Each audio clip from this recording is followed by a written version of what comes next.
Okay, so I've been doing the fucking tango with self-help for a good few years now, and I'm only just getting to the point of understanding what self-help actually is. Okay, so when I was younger, this was my general day-to-day routine. I'd wake up early, I'd meditate, I'd take a cold shower, I'd exercise, I'd read a book, I'd do some work, I'd hit the gym, I'd only eat organic foods. Then I'd have a list of don'ts. Don't drink alcohol, don't stay up late, don't watch porn, don't smoke weed, don't do drugs, don't go on social media too much. In fact, just don't go on social media at all. Take your fucking pill. And eventually, because it got far too overwhelming, I slipped back into old habits. I mean, don't get me wrong, I probably wouldn't be where I am today if it wasn't for implementing these forms of disciplines to my daily routine at the time in which I did. But for some reason, I always felt like I wasn't quite getting there, as if I was missing something.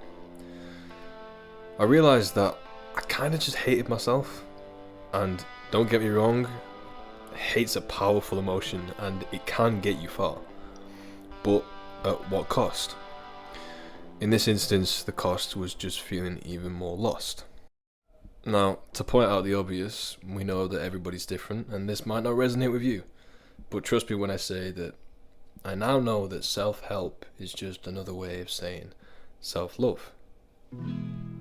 You know, it's building new behavioural patterns that lead us to a more controlled emotional output, which benefits our future and leads us towards a more happy and healthy life.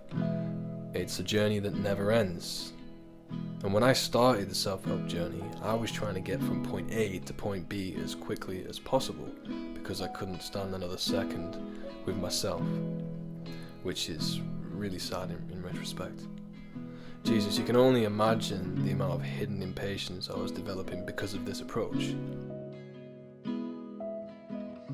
You see, if I started from point A with love and acceptance and empathy, every time I fell out of the routine or felt tired, I wouldn't hate myself so much and I probably wouldn't have hit so many burnouts, because I wouldn't feel the intense urge to get away from who I was.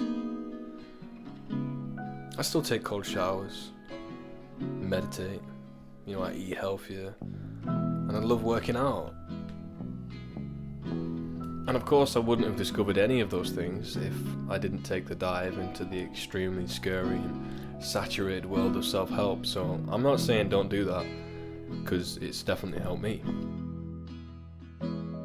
But if you're sat currently scrolling through YouTube trying to create the perfect routine to create the perfect person, just know that it doesn't exist.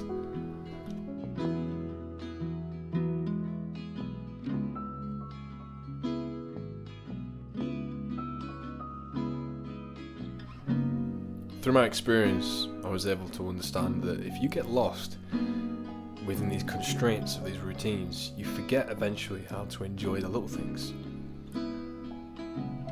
And you know what they say, always enjoy the little things. Anyway, peace.